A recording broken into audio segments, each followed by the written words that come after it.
একটি গ্রহ যেখানে এলিয়েনের অস্তিত্বের দাবি সবচেয়ে বেশি করা হয়। এই গ্রহটির নাম ইউরোপা। হয়তো আপনি আগে কখনো এই নামটি শোনেননি।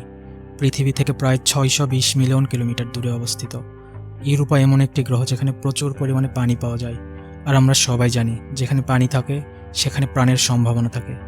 বিজ্ঞানীরা গ্রাউন্ড বেস টেলিস্কোপের মাধ্যমে নিশ্চিত করেছেন যে ইউরোপার পৃষ্ঠের বেশিরভাগ অংশই বরফে আবৃত, যা আমাদের পৃথিবীর অ্যান্টার্কটিকার মতো দেখতে। তবে বিজ্ঞানীরা বলেছেন, ইউরোপার বরফের নিচে থাকা সাগরের অক্টোপাসের মতো দেখতে একটি এলিয়েন প্রাণী থাকতে পারে। এই তত্ত্ব অনুসরণ করে ইউরোপা রিপোর্ট নামে একটি চলচ্চিত্র প্রকাশিত হয়েছিল, যেখানে বিজ্ঞানীরা ইউরোপার সাগরের একটি বিশাল অক্টোপাসের অস্তিত্ব দেখতে পান। একবার কল্পনা করুন তো, যদি সত্যি সেখানে দৈত্যাকার প্রাণীর অস্তিত্ব থাকে, তাহলে তাদের দেখতে কেমন হবে? এই প্রশ্ন আমাদেরকে আরও গভীরে যাওয়ার আহ্বান জানায়, যেখানে রহস্যের জালে মোড়ানো ইউরোপার অজানা দুনিয়ার অপেক্ষায় রয়েছে আরও অনেক কিছু।